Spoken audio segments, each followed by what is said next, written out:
청소년이라면 책이 공짜. 요즘 SNS에서 화제가 된 글입니다. 알고 보니 어른들이 책방에 선결제를 해놓으면 학생들이 자유롭게 책을 골라갈 수 있다는데요. 짧은 응원부터 자신도 후원하고 싶다는 댓글까지 사람들 반응도 뜨겁더라고요. 그래서 크랩이 화제의 책방을 직접 찾아가봤습니다.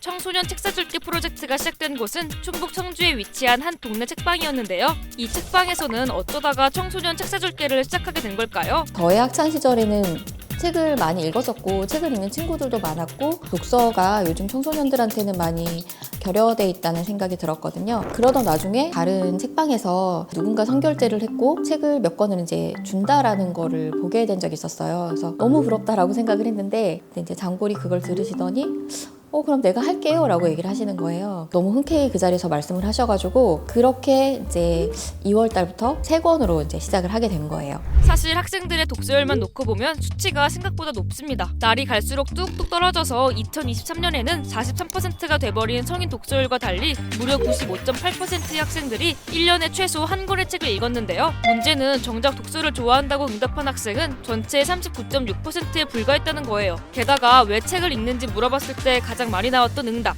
바로 학업이었습니다. 특히 나이를 점점 먹을수록 학업 때문에 독서를 한다는 비율이 더 늘어났죠. 더구나 책을 좋아하는 청소년이라고 해도 2만 원에 달하는 책을 용돈만으로 구매하기에는 다소 비싼 것이 사실인데요. 청소년들이 직접 서점에 들러 원하는 책을 고르고 독서와도 더 친해지길 바라는 마음에서 책방 대표님과 단골 손님이 함께 뜻을 모은 게 청소년 책 사줄게의 시작이었던 겁니다. 이 프로젝트에는 특별한 규칙도 있다는데요. 가장 큰 조건은 보호자 없이 들어오는 거거든요. 부모님이랑 같이 들어오는 청소년들을 보는데 아무래도 눈치를 봐요.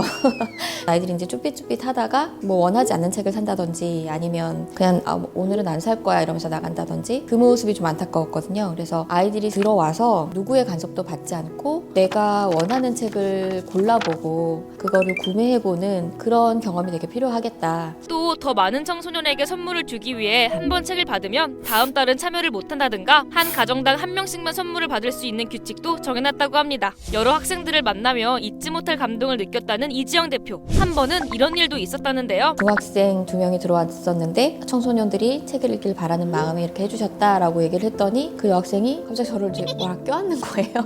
그래서 진짜 눈을 막 블링블링 하면서 와라 껴안으면서 너무 감사하다고 하더라고요.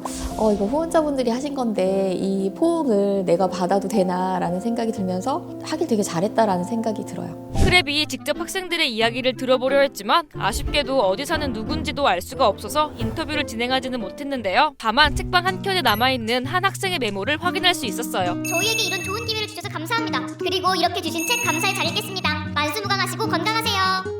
많은 사람의 응원과 참여 덕분에 청소년 책 사줄게 프로젝트는 순항 중. 지금까지 후원에 동참한 사람이 40명 가까이 되고요. 60명 넘는 청소년이 선물을 받았다고 합니다. 특히 프로젝트가 SNS를 타고 퍼지면서 기부에 참여하는 사람들도 확 늘었다고 하는데요. 어느 날 피드를 보다 보니까 책사줄게 프로젝트가 보였던 거예요. 책방 N쪽으로 전화를 드려서 바로 참여하게 되었습니다. 문장력이라든지 사고력이 많이 길어지기 때문에 성인이 되는데 자양분이 된다고 생각합니다. 오늘 학교 도서관이나 주변 도서관 일주일 정도 대여기간 있던 걸로 기억을 하는데 아이들이 요즘 특히 컴퓨터나 모바일에 익숙한 상황에서는 책 한 권을 그렇게 단시간에 읽기는 좀 어려울 거라 생각을 해요. 근데 책을 사서 봤으면은 내가 낙서하기도 편하고 거기 안에 생각을 정리할 수도 있고 그래서 이거는 작은 금액이더라도 꾸준히 하면 좋겠다. 심지어 일반 시민들의 후원만 늘어난 게 아니었습니다. 전국의 여러 동네 책방에서도 청소년들에게 책을 선물하며 따스한 마음을 전달하고 있다고 합니다. 저희 모임 참가자 중에서 해당 기사를 보고 한번 동참해보면 너무 좋을 것 같다고 그 다음날 바로 공지를 올리게 되었습니다. 저희 단골 중에 한 분께서 그렇게까지 하기에는 여건이 어렵고 일회성으로라도 해봤으면 좋겠다라고 제안하셔서 총 10명의 학생에게 책이 돌아갔어요.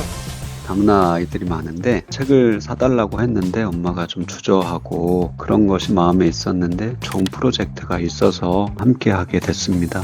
학교집, 학원집 이렇게만 하다 보면 내가 뭘 하고 살아야 될지도 모르겠고 되게 보잘것없이 느껴질 수 있는데 책을 읽다 보면 굉장히 넓은 세상에 너무나 많은 사람들이 살고 있고 너무나 많은 일들이 일어나고 있어요. 내 세상을 넓히는데 그냥 여기를 좀 도구로 사용했으면 좋겠다. 그래서 좀 편하게 와주셨으면 좋겠어요. 물결처럼 점점 더 퍼져나가며 우리 사회에 따뜻함을 전달하고 있는 청소년 책 사줄게 프로젝트. 혹시 여러분이 알고 계신 우리 주변에 따뜻한 사연이 있다면 알려주세요. 크랩이 또 열심히 취재해오겠습니다.